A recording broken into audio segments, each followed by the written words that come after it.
मालेगाव तालुक्यातील डोंगराळे इथं 3 वर्षीय बालिकेवर अत्याचार करून तिची दगडानं ठेचून खून झाल्याची घटना नुकतीच काही दिवसांपूर्वी घडली आहे। या घटनेच्या जखमा अजून ओल्या असतानाच शहरात एका 55 वर्षीय व्यावसायिकानं अवघ्या 13 वर्षीय अल्पवयीन गतिमंद बालिकेचा विनयभंग केल्याची धक्कादायक घटना उघडकीस आली आहे। या प्रकरणी छावणी पोलीस ठाण्यात पीडितेच्या वडिलांनी दिलेल्या फिर्यादीवरून गुन्हा दाखल करण्यात आला आहे।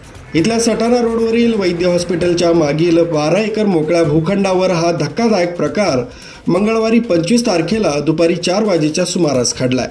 पीडित बालिका ही गतिमंद असल्याचं समजतंय। या प्रकरणी छावणी पोलिसांनी पोस्को अंतर्गत गुन्हा दाखल केलाय।